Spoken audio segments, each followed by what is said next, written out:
Hello friends, welcome to my YouTube channel electrical AE। आज हम लोग जो है एक कोर्स शुरू कर रहे हैं जिसमें हम लोग SSC JE या फिर RRB JE या DMRC UPPCL UPPCS AE कोई भी AE का एग्ज़ाम हो, यहाँ से जो है अच्छे खासे क्वेश्चन पूछे जाएंगे। हम लोग बेसिक कॉन्सेप्ट्स के साथ शुरू करते हैं जिसमें हम लोग नेटवर्क एनालिसिस का पूरा टॉपिक कवर करेंगे।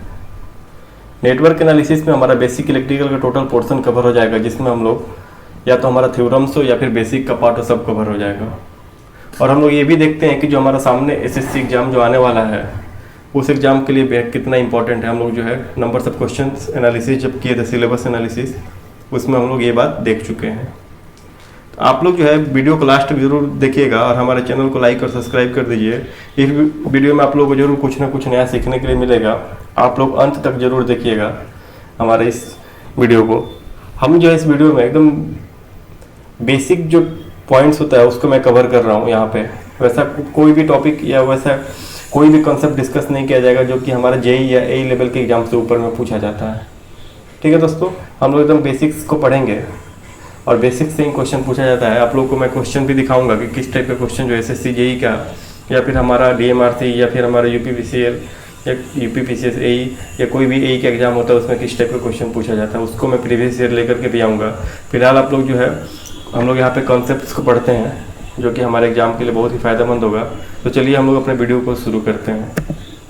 तो देखिए, सबसे पहले जो है दोस्तों यहाँ पे हम लोग सबसे पहले एक 1 कूलम्ब और इलेक्ट्रॉन के बीच में हम लोग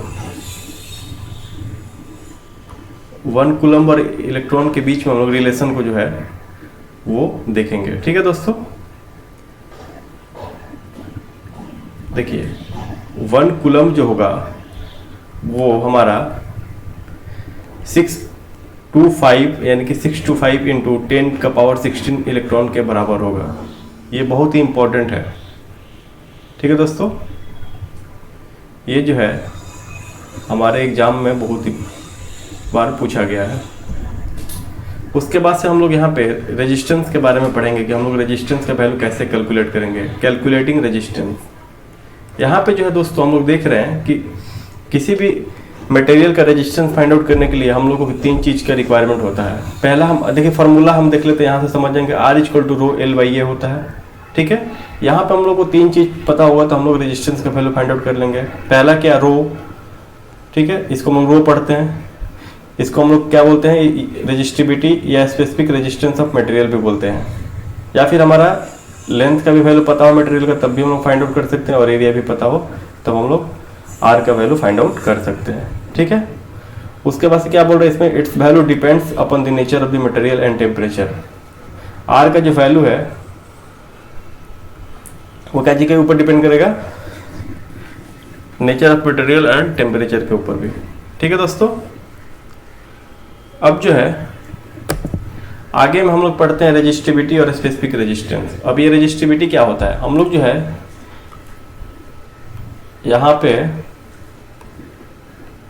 जो रेजिस्टिविटी यानी कि रो पढ़े, इसको हम लोग क्या बोलते हैं, रेजिस्टिविटी बोलते हैं या specific resistance of the material बोलते हैं। इसको हम लोग आगे पढ़ेंगे। तो देखिए इसमें जो है दोस्तों हमारा रेजिस्टिविटी ऑफ स्पेसिफिक रेजिस्टेंस में हम लोग देखिए इसका डिफिनीशन क्या होता है, स्पेसिफिक रेजिस्टेंस और रेजिस्टिविटी का। हमारा रो R का फार्मूला क्या होता है, ρ L/A। यहाँ पे मैंने देख लिया R का फार्मूला ρ L/A होता है। ठीक है दोस्तों, उसके बाद से हम लोग जो है रेजिस्टिविटी और स्पेसिफिक रेजिस्टेंस का जो है डिफिनीशन पढ़ेंगे। देखिए तो यहाँ पे लिखा हुआ है, मैंने जो है यहाँ पे आप लोग का टाइम बचाने के लिए जो है स्लाइड्स में लगा दिया है। आप लोग यहाँ पढ़ भी सकते हैं, मैं जो बोलूँगा वो सुन के भी समझ सकते हैं। ठीक है, इसमें जो बोल रहा है कि अगर हमारा कोई भी मटेरियल 1 मीटर लेंथ का है, इसका लेंथ 1 मीटर होना चाहिए। उसके बाद से जो एरिया ऑफ क्रॉस सेक्शन है वो भी 1 मीटर स्क्वायर का होना चाहिए। यानी कि हमारा जैसे कोई रड हुआ या हमारा ये मटेरियल हो गया। ठीक है दोस्तों, तो ये कुछ एरिया भी इसका होगा, एरिया ऑफ क्रॉस सेक्शन भी होगा और ये कुछ लेंथ का होगा। ठीक है, वहीं यहाँ पे लेंथ कितना होना चाहिए, हमारा लेंथ 1 मीटर का होना चाहिए और एरिया ऑफ क्रॉस सेक्शन क्या होना चाहिए, 1 मीटर स्क्वायर का होना चाहिए।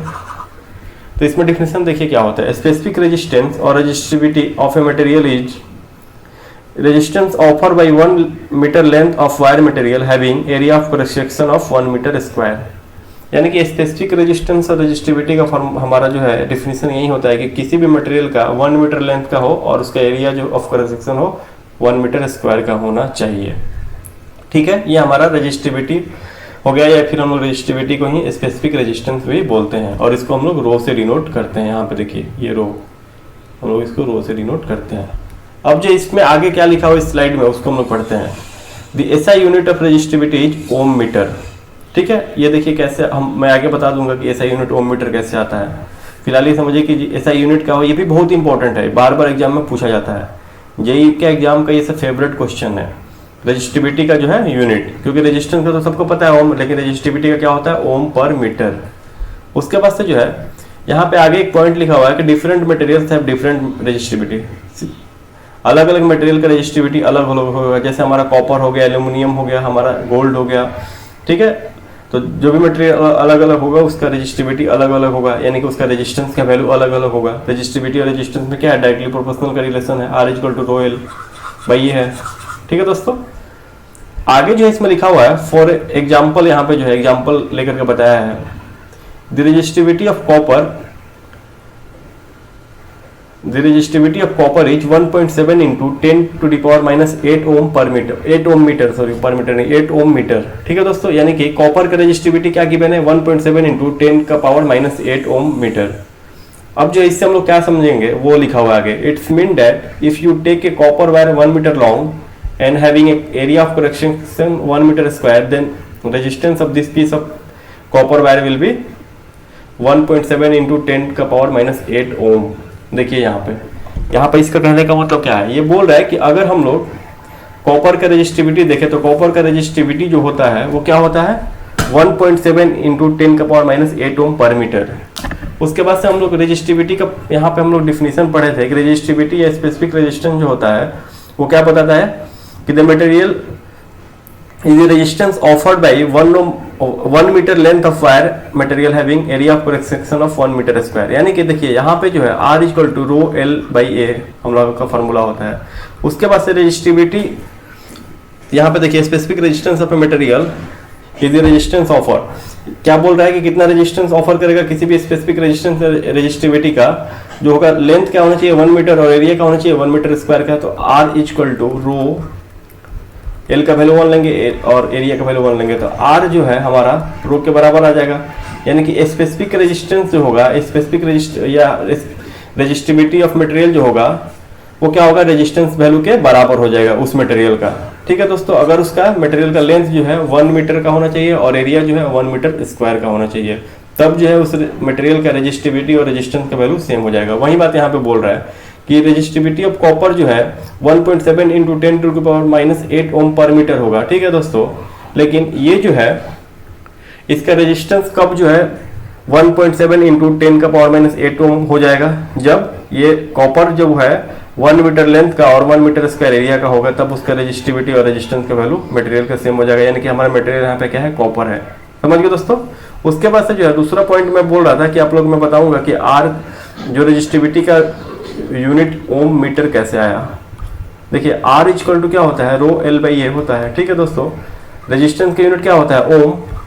रो का हम लोग को फाइंड आउट करना है, एल का क्या होगा, मीटर स्क्वायर, लेंथ का मीटर, सॉरी लेंथ का मीटर और एरिया का मीटर स्क्वायर।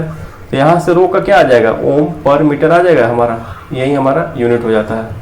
ठीक है दोस्तों, ये बेहद इंपॉर्टेंट है, मैंने यहाँ पे लिखा है यूनिट ऑफ रेजिस्टिविटी इज ओम पर मीटर। अब नेक्स्ट स्लाइड में चलते हैं, आप लोगों को समझ में आ गया होगा। यहाँ पे 2 पॉइंट याद रखने वाला है, क्या स्पेसिफिक रेजिस्टेंस जो होता है उसका यूनिट क्या होता है, ओम मीटर। दूसरा क्या है कि हमारा स्पेसिफिक रेजिस्टेंस या फिर हमारा मटेरियल का रेजिस्टेंस दोनों कब बराबर होगा, जब हमारा मटेरियल जो है उसका cross section area 1 metre square और उसका लेंथ जो है 1 मीटर होगा, तब हमारा मटेरियल का रेजिस्टिविटी और रेजिस्टेंस दोनों जो है वो बराबर हो जाएगा, जैसे यहाँ पे कॉपर का एग्जाम्पल लेके बताया गया है। ठीक है दोस्तों, इतना तो कोई दिक्कत नहीं है। कॉपर का यहाँ पर रेजिस्टिविटी आप याद कर सकते हैं, लेकिन पूछा नहीं जाता जनरली, लेकिन ये हमारा जो है ऐसा यूनिट पूछा जाएगा और ये रिलेशन हम लोग को पता होना चाहिए। ठीक है दोस्तों, अब आगे चलते हैं। यहाँ पे देखिए लिखा हुआ है कि लेंथ अगर 1 मीटर है, एरिया 1 मीटर स्क्वायर है, देन R जो है रेजिस्टेंस क्या होगा, हमारा रेजिस्टिविटी के बराबर हो जाएगा। अब यहाँ पे जो है कि इंपॉर्टेंट और टॉपिक है जिसको हम लोग कंडक्टेंस बोलते हैं। अब कंडक्टेंस के बारे में हम लोग पढ़ेंगे, ये भी जो है एग्जाम में पूछा जाता है। जनरली कंडक्टेंस का जो है वो ऐसा यूनिट पूछ देता है, या कंडक्टेंस के ऊपर जो है क्वेश्चन पूछ देता है कि find the value of conductance. अब कंडक्टेंस क्या होता है उसको हम लोग, तो देखिए इसमें लिखा हुआ है the reciprocal of resistance of a conductor is called conductor is called conductance, यानी कि रेजिस्टेंस का रेसिप्रोकल को हम लोग क्या बोलेंगे, कंडक्टेंस बोलेंगे। आगे इसमें लिखा हुआ है इफ ए कंडक्टर है जो रेजिस्टेंस आर देन इस कंडक्टेंस जी जो क्या होगा, अगर किसी भी कंडक्टर का रेजिस्टेंस का वैल्यू आर दिया हुआ है तो उसका कंडक्टेंस क्या होगा, तो सिंपल बात है कि कंडक्टेंस जो तो होगा वो क्या होगा, रेसिप्रोकल ऑफ रेजिस्टेंस, जी का हो जाएगा 1/r के बराबर हो जाएगा।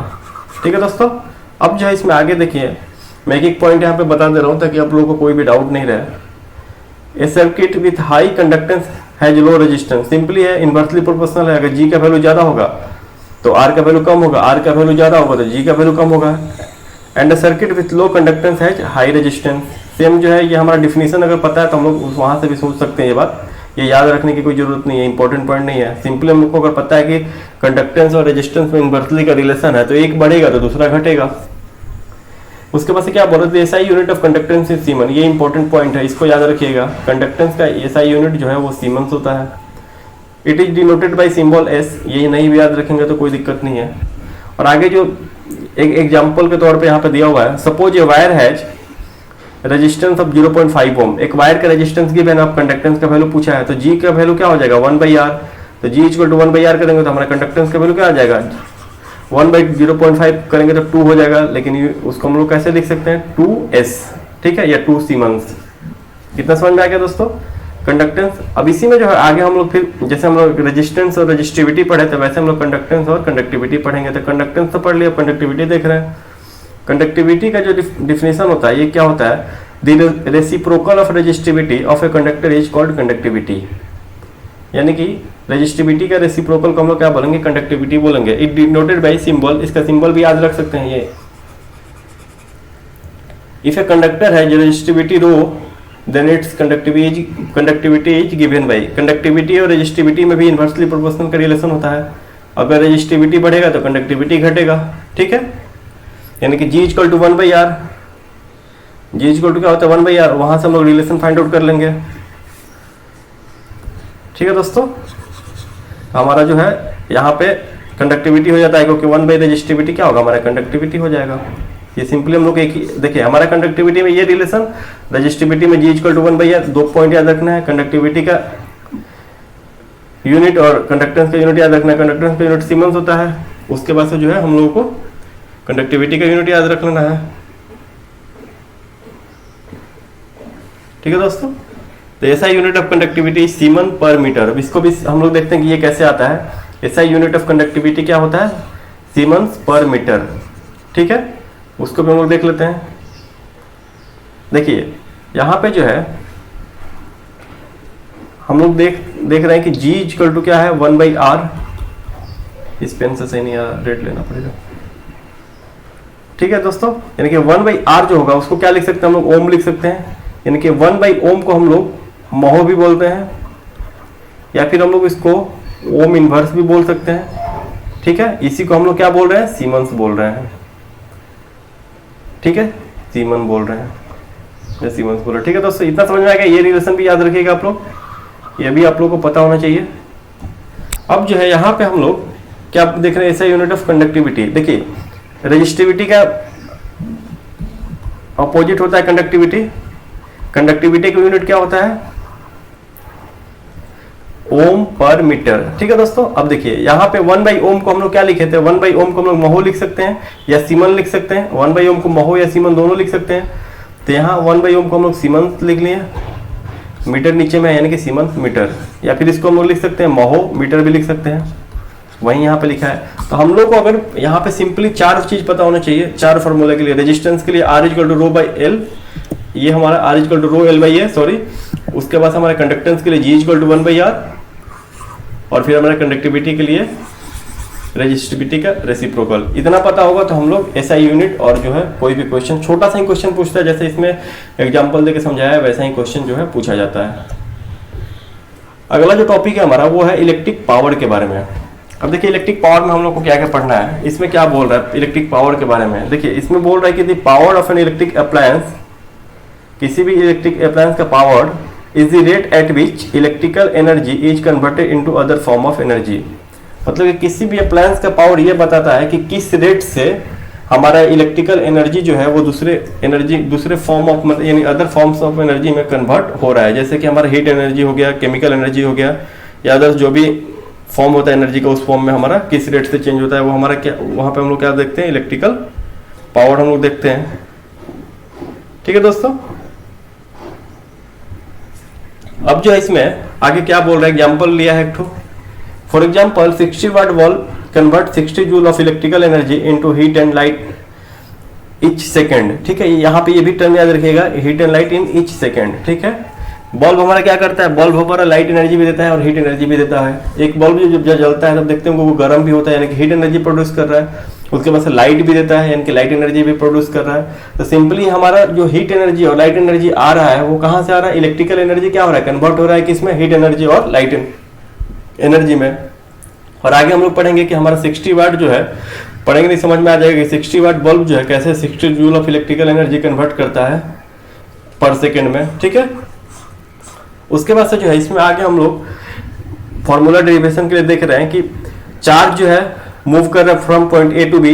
इस ग्राफ में हमारा point A to B charge move कर रहा है, लॉसेज इलेक्ट्रिकल पोटेंशियल एनर्जी का फॉर्मूला क्यू भी होता है, चार्ज इनटू बी वोल्टेज। ठीक है, in other word Q B joules of electrical energy is converted into heat in time T second. ठीक है, यानी कि टाइम हम लोग यहाँ पे टी लिए, यानी कि टी सेकेंड में जो है हमारा QB joules of electrical energy convert का हो रहा है किसमें, हीट एनर्जी में। यहाँ पे हमारा रेजिस्टेंस है तो यहाँ पे हमारा क्या होगा, हीट एनर्जी में ही कन्वर्ट करेगा। ठीक है, रेजिस्टेंस हमारा क्या होता है, हीट एनर्जी के कारण से हम लोग रेजिस्टेंस का सिग्निफिकेंस लेते हैं किसी भी सिस्टम में। अब जो है हमारा यहाँ पे देखिए इलेक्ट्रिकल पावर का डिफिनेशन क्या होता है, rate of change of energy with respect to time. किस रेट से हमारा एनर्जी चेंज कर रहा है, देखिए यहाँ पे लिखा हुआ है ना, यहाँ पे जूल, यहाँ पे सेकेंड वाट में। ठीक है, यानी कि 60 वाट का मतलब हो गया 60 जूल पर सेकेंड। ठीक है, यहाँ पे लिखा हुआ है इन ईच सेकेंड। ठीक है दोस्तों, वैसे ही हमारा जूल क्या है, एनर्जी टाइम, यानी कि क्यू भी हमारा क्या है, पोटेंशियल एनर्जी। कितना टाइम ले रहा है, टी। क्यू को हम लोग क्या लिख सकते हैं, Q equal to I T होता है, उसको पुट करेंगे यहाँ पे तो आई टी इंटू भी, यहाँ से I T into V by T, तो यहाँ से हमारा वी इंटू आई आ गया इलेक्ट्रिकल पावर का फॉर्मूला। ठीक है दोस्तों, एक मिनट मैं इसको इरेज करके ये कर दे रहा हूँ, हाइलाइटर से लगा दे रहा हूँ। यहाँ पे देखिए हमारा यहाँ पे हाइलाइटर वी आई आ गया, वी आई जूल सेकेंड और वाट। देखिए जूल सेकेंड लिखिए चाहे वाट लिखिए, बात एक ही होता है, क्योंकि वाट जो होता है पावर का डिफिनेशन क्या होता है, electrical energy with respect to time, rate of change of energy per unit of time, कुछ भी बोल सकते हैं। ठीक है, यानी कि जूल पर सेकंड, एनर्जी का यूनिट जूल, टाइम का सेकंड, तो हम लोग वाट को जूल सेकंड या फिर हम लोग वाट भी लिख सकते हैं, जो कि हमारा क्या चीज का यूनिट होता है, पावर का। पावर का दो यूनिट यहाँ पे हम लोग यूनिटी भी सीखे, पावर का यूनिट वाट और या जूल सेकंड। ठीक है, और पावर का हमारा क्या फॉर्मूला है, वी इंटू आई आया। ठीक है, उसके बाद से आगे हम लोग इलेक्ट्रिक पावर का यहाँ पे देख ले, वी इंटू आई वाट्स। अगर हमारा रेजिस्टिव है तो यहाँ पे V equal to I R put करेंगे तो आई स्क्वायर आर वाट्स हो जाएगा, या फिर V square by R watts हो जाएगा। यहाँ पे तीन फॉर्मूला हमारे इलेक्ट्रिक पावर का आ गया। अगर एक भी पता है तो तीनों हम लोग फाइंड आउट कर सकते हैं। यहाँ पे simply V equal to I R put कर देंगे तो एक रिलेशन आ जाएगा V square by R watt, एक रिलेशन आ जाएगा आई स्क्वायर आर वाट। ठीक है, सब सेम ही होता है। यहाँ तक समझ में आ गया होगा इलेक्ट्रिकल पावर। अब देखिए unit of electrical power, electric power का यूनिट हम यहाँ पे देखेंगे, P इक्वल टू क्या देखें, V इंटू आई। ठीक है दोस्तों, the SI unit of potential difference is volt and that of current is 1 ampere, so that SI unit of power is equal to 1 volt into 1 ampere, 1 volt per ampere या 1 वाट। ठीक है, ये तो हम लोग वाट का डिफिनेशन पढ़े। यहाँ पे देखिए लिखा हुआ वाट का डिफिनेशन, इसको आप लोग एक बार देख लीजिएगा। आगे जो है यहाँ पे इंपॉर्टेंट क्या है, ये तो हम लोग 1 kilo watt is equal to 1000 watt, ये तो पता ही है, नॉर्मल किसी भी चीज में वैसे ही होता है। 1 मेगावाट वो 10 टू का पावर 3 किलोवाट या 10 का पावर 6 वाट हो जाएगा। ठीक है दोस्तों, ये नॉर्मल हो गया। यहाँ पे नोट करके एक पॉइंट लिखा हुआ है, उसको हम लोग देखते हैं। Electric appliances are rated in terms of electric power. ठीक है, the faster the appliance convert electrical energy into the some other form of energy, the greater the electric power it has.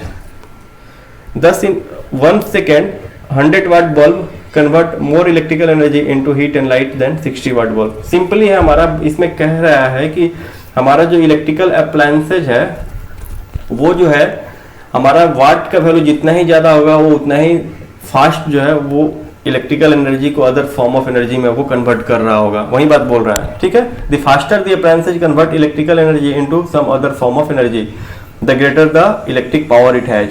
वैसे ही बोला यहाँ पे कि 100 वाट का बल्ब जो होता है वो ज़्यादा तेजी से इलेक्ट्रिकल एनर्जी को जो है हीट या लाइट एनर्जी में कन्वर्ट करता है as compare to 60 watt bulb. उसका भी मीनिंग यहाँ पे हम लोग समझ लेते हैं। जैसे सिंपली है, हम लोग यहाँ पे जैसे हमारा यहाँ पे रेड पेन में ले लीजिए, जैसे हमारा यहाँ पे 100 वाट बल्ब है, 100 वाट बल्ब है, तो इसको हम लोग लिख सकते हैं 100 जूल पर सेकेंड। ठीक है, 60 वाट बल्ब है यानी कि 60 जूल पर सेकेंड।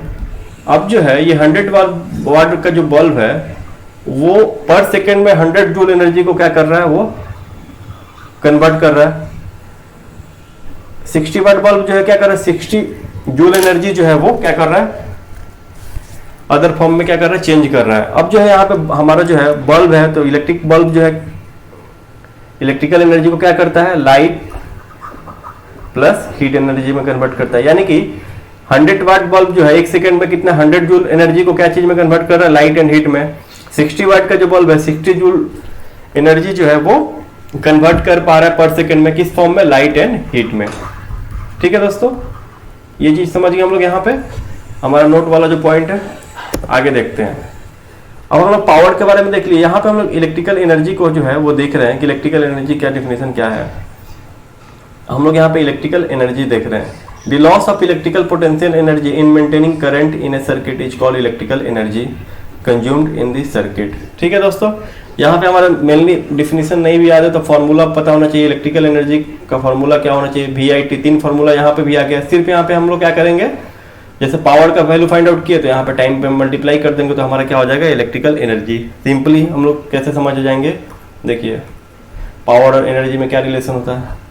पावर जो होगा dW/dt, ये एनर्जी होता है। dW जो होगा P × dt। पावर में टाइम से मल्टीप्लाई कर देंगे तो पावर क्या चीज़ में चेंज हो जाएगा, हमारा एनर्जी में चेंज हो जाएगा। सिंपली वैसे ही किया। VI हमारा पावर फाइंड आउट किया तो इसमें टाइम मल्टीप्लाई हो गया तो ये पावर हो गया, सॉरी एनर्जी हो गया। I² पावर हमारा था, यहाँ टाइम मल्टीप्लाई हो गया तो हमारा पावर हो गया। सॉरी पावर था I², यहाँ टाइम मल्टीप्लाई हो गया तो हमारा एनर्जी हो गया, इलेक्ट्रिकल एनर्जी। यहाँ V²/R हमारा क्या था, पावर था, यहाँ टाइम मल्टीप्लाई हो गया तो इलेक्ट्रिकल एनर्जी हो गया। सिंपली वैसे ही एग्जाम्पल से यहाँ सॉरी हम लोग फॉर्मूला से देख लेते हैं। VI I² और V²/R ये क्या था, हमारा पावर था। इसमें तीनों में टाइम से मल्टीप्लाई कर दिया तो इलेक्ट्रिकल एनर्जी में हो गया। यहाँ पे unit of electrical energy power into time, देखिए यहाँ पे भी लिख दिया पावर इंटू टाइम। ठीक है, इसको हम लोग जूल बोल सकते हैं या फिर वाट सेकंड भी बोल सकते हैं। पावर का क्या होता है, वाट होता है। टाइम का क्या होता है, सेकंड। तो सब चीज़ मैं यहाँ पे समझा दे रहा हूँ, इसीलिए यहाँ पे वाट सेकंड भी लिखा हुआ है या फिर हम लोग इसको जूल भी बोलते हैं।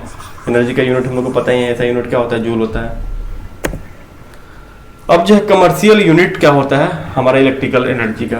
ठीक है, in practice electrical energy is measured in kilowatt hour. ठीक है, किलोवाट आवर यानी कि वाट नहीं है यहाँ पे, किलो है, और यहाँ पे सेकंड नहीं है, क्या है, आवर है।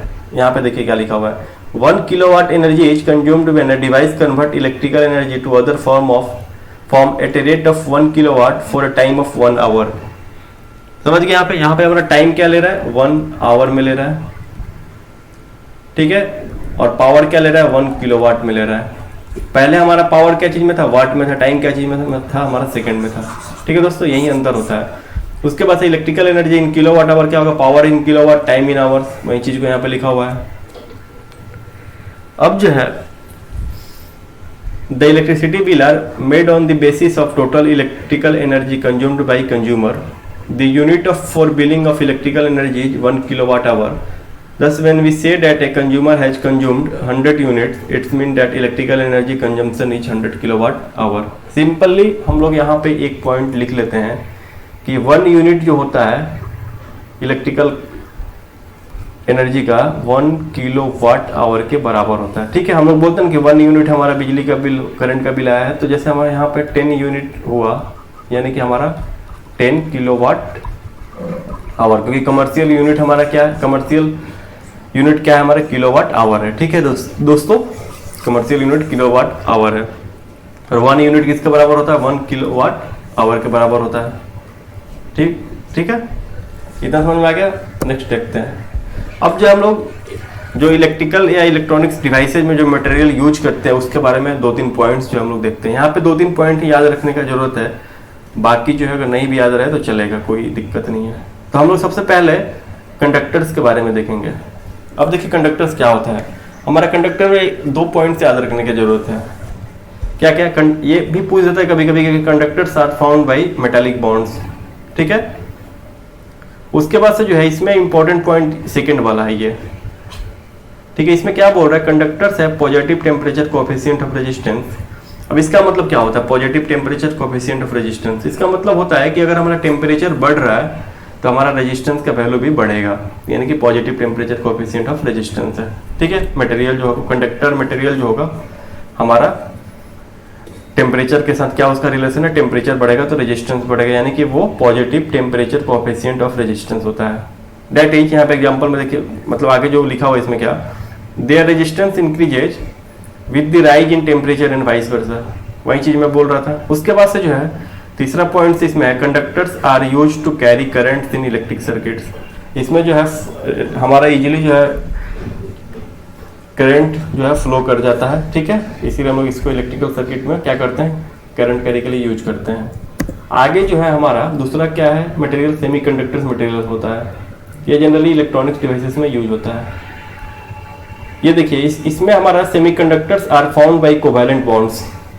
ठीक है, बस इतना ही याद रखना है। अब कोवैलेंट बॉन्ड्स में नहीं जाना, वो ज़्यादा बेसिक हो जाएगा। हमारा मेटेलिक बॉन्ड क्या होता है, हमारा फिर इलेक्ट्रोमैग्नेटिक एक और बॉन्ड होता है, वो बॉन्ड क्या होता है। तो यहाँ पे हम लोग उतना बेसिक नहीं जाएंगे, बस ये एक पॉइंट याद रखेंगे, कोवैलेंट बॉन्ड क्या होता है और मेटेलिक बॉन्ड कहाँ पर हमारा होता है, बस 2 पॉइंट्स।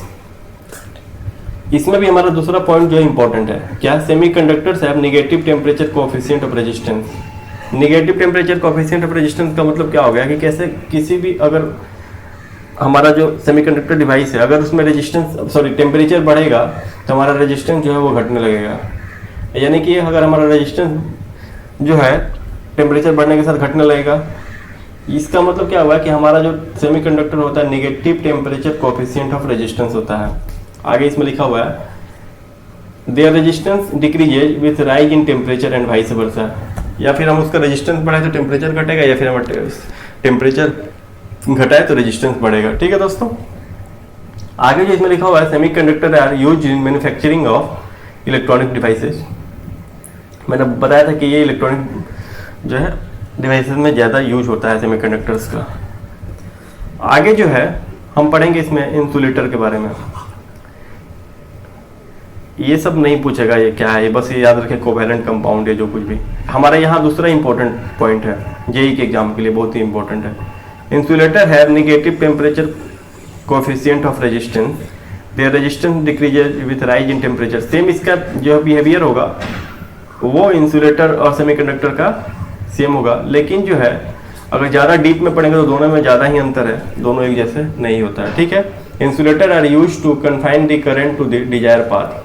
ठीक है दोस्तों, इंसुलेटर के अंदर जो जनरली हमारा जो है करंट फ्लो नहीं करता है, रेजिस्टेंस का वैल्यू जो है बहुत ज़्यादा हाई होता है इसमें। ठीक है दोस्तों, हम लोग जब डीप में पढ़ेंगे तब पढ़ेंगे कि हमारा जो है एनर्जी गैप के कारण से, या फिर हमारा कंडक्टेंस बैंड और वैलेंस बैंड के बीच में ज़्यादा गैपिंग होता है, या फिर हमारा इलेक्ट्रॉन जो है वो पूरा हमारा वैलेंस बैंड में है या कंडक्टेंस बैंड में, ये सब जो है आगे हम लोग अगर इलेक्ट्रॉनिक्स पढ़ेंगे तो उसमें सेमीकंडक्टर। फिलहाल इतना जानेंगे कि हमारा सेमीकंडक्टर इंसुलेटर जो दोनों होता है negative temperature coefficient of resistance होता है, और कंडक्टर हमारा positive temperature coefficient of resistance होता है।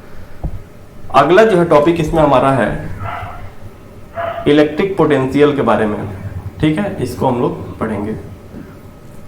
इसमें हम लोग ऊपर का जो जितना भी डिफिनेशन ये लिखा हुआ है एक बार मैं पढ़ दे रहा हूँ, या फिर आप लोग खुद से देख लीजिएगा। ठीक है, उसका कोई बहुत ज़रूरी नहीं है, बहुत रोल नहीं है, उतना नहीं भी पता है, नहीं भी याद रखेंगे तो एग्जाम में चल जाएगा, लेकिन आप लोग जो है अपने सुविधा के लिए एक बार पढ़ लीजिएगा। मैं यहाँ से शुरू कर रहा हूँ। ठीक है, the electric potential at A point is the electric potential energy per unit charge. Simply हमारा डिफिनेशन क्या हो जाता है इलेक्ट्रिक पोटेंशियल का, electric potential energy per unit of charge. ठीक है दोस्तों, उसके बाद से आगे जो इसमें इंपॉर्टेंट है ऐसा यूनिट ऑफ एनर्जी और वर्क की जूल होता है। ठीक है, एंड डेट ऑफ चार्ज का यूनिट क्या होता है, कूलम्ब। तो ऐसा यूनिट ऑफ इलेक्ट्रिक पोटेंशियल क्या हो जाएगा, 1 जूल पर coulomb which is also called 1 volt, यानी कि 1 वोल्ट जो होगा 1 जूल पर कूलम के बराबर होगा। ठीक है दोस्तों, यानी कि हमारा जो ऐसा यूनिट हो गया क्या हो गया, वोल्ट हो गया, जो कि किसके बराबर है, 1 जूल पर कूलम के, यहाँ लिखा हुआ भी है। आगे इसमें लिख रहा है thus when we say that electric potential at a point is 10 volt, अगर किसी भी पॉइंट पे इलेक्ट्रिक पोटेंशियल 10 वोल्ट है, it's means that if you place a charge of 1 coulomb at that point the charge will have electric potential energy of 10 joule. समझ में आ गया, हमारा 10 volt पहले से गिवन है, 1 कूलम चार्ज वहां दिया है, तो हमारा एनर्जी का वैल्यू क्या हो जाएगा, 10 × 1 10 जूल हो जाएगा। ठीक है, similarly if you place a charge of 2 coulomb at that point the charge will have electric potential energy of 20 volt. क्यों हुआ 20 वोल्ट, क्योंकि ऑलरेडी हमारा पोटेंशियल वहां का 10 गिवन है, अगर चार्ज 2 कूलम का दे रहे हैं तो हमारा जो एनर्जी होगा 10 × 2 20 जूल हो जाएगा। कितना समझ गया। आगे जो इसमें लिख रहा है note that the potential energy per unit charge is 10 volt, यानी कि पर यूनिट चार्ज पे हम लोग को देखना है वहां पर। ठीक है, पर यूनिट चार्ज पे जो है पोटेंशियल एनर्जी हमेशा क्या होगा, सेम ही होगा। जैसे मैं बता रहा हूँ, फिर से मैं लिख दे रहा हूँ, जैसे बोल रहे कि किसी ए पॉइंट पे, एग्जांपल में क्या बोला है कि यहाँ पे हमारा जो पोटेंशियल का वैल्यू है क्या गिवन है, इलेक्ट्रिक पोटेंशियल जो है ये ए पॉइंट है 10 वोल्ट यहाँ पे गिवन है। अब क्या बोल रहे हैं कि यहाँ पे जो है ना 1 कूलम का चार्ज लेके बैठा दिया है। ठीक है, तो हमारा रिलेशन क्या होता है, वोल्टेज जो होगा जूल बाई पर कूल, और मैं नीचे में लिख दे रहा हूँ यहाँ पे, वोल्ट जो होगा क्या रिलेशन है, जूल पर कूलम का रिलेशन है। तो यहाँ पे हम लोग जूल हमारा निकल जाएगा 10 × C, चार्ज कितना है 10 × 1 कूलम चार्ज बैठा रहे हैं, यानी कि हमारा जो वहाँ पे वैल्यू एनर्जी कितना होगा 10 जूल हो जाएगा। ठीक है, इलेक्ट्रिक पोटेंशियल एनर्जी हमारा कितना हो जाएगा 10 जूल हो जाएगा। अब देखिए, अब हम लोग क्या कर रहे हैं कि यहाँ पे 1 की जगह 2 कूलम ऑफ चार्ज ले आ रहे हैं, B का फॉर्मूला सेम होगा, यहाँ C भी सही है, यहाँ पे क्या हो जाएगा हमारा 2 हो जाएगा, 10 × 2, हमारे यहाँ पे इलेक्ट्रिक पोटेंशियल एनर्जी क्या हो जाएगा 20 जूल हो जाएगा। समझ गए दोस्तों। लेकिन अगर हम लोग देखें यहाँ पे कि पोटेंशियल जो होगा हमारा फॉर्मूला क्या होता है, एनर्जी पर कूलम्ब। ठीक है, electric potential energy per unit of charge, यानी कि पर यूनिट ऑफ कूलम्ब। ठीक है, चार्ज का यूनिट क्या होता है हमारा कूलम्ब होता है, यानी कि J पर Q। अभी हमारा J जो है 20 है 2 के लिए। ठीक है दोस्तों, C का वैल्यू क्या गिवन है, चार्ज कितना है 2, यानी कि हमारा वो कितना है 10 वोल्ट है, हमारा ऑलरेडी कितना गिवन था 10 वोल्ट था। उसके बाद से जब हमारा V = J/C करेंगे, J कितना था 10 था, कब, जब हमारा वहां पे हमारा चार्ज का वैल्यू कितना था 1 कूलम, यानी कि वोल्ट हमारा 10 वोल्ट। यानी यहाँ पे हम लोग देख रहे हैं कि जो है electric potential energy per unit of charge जो है हमारा सेम ही आ रहा है। ठीक है दोस्तों, यानी कि हमारा जो पोटेंशियल एनर्जी जो होगा, सॉरी इलेक्ट्रिक पोटेंशियल जो होगा वो सेम होगा। किस पर डिपेंड करेगा, हम लोग किस पे चेक करेंगे, पर यूनिट ऑफ चार्ज के ऊपर हम लोग वहाँ पे चेक करेंगे। तो यहाँ तक आप लोगों को दोस्तों समझ में आया होगा। तो अब हमारे वीडियो को ज़्यादा से ज़्यादा अपने दोस्तों को भी शेयर कर दीजिए, और हम लोग जो है रेगुलर जो है आप लोग के लिए मेरा जो है वीडियो बेसिक का मेरा जो 30 मार्क्स मैंने सोच लिया कि आप लोग को मैं अपने तरफ से कंप्लीट करा दूंगा, जितना जल्दी से जल्दी हो सके। और जितना ही आप लोग का सहयोग मिलेगा, मैं नेक्स्ट वीडियो जो है मैं डेली 2-2 वीडियो लेकर के आप लोग के लिए आऊँगा एक अलग टॉपिक से। मिनिमम 60 मार्क्स मेरे तरफ से आप लोग के लिए रहेगा ये एग्जाम से पहले के। ठीक है दोस्तों, तो आप लोग जो है कमेंट करके जरूर बताइएगा कि आप लोग को हमारा वीडियो कैसा लगा, और अगर वीडियो अच्छा लगा होगा तो हमारे वीडियो को लाइक कर दीजिएगा और चैनल को सब्सक्राइब कर दीजिएगा, और दोस्तों को भी शेयर भी जरूर कर दीजिएगा। ठीक है दोस्तों, धन्यवाद।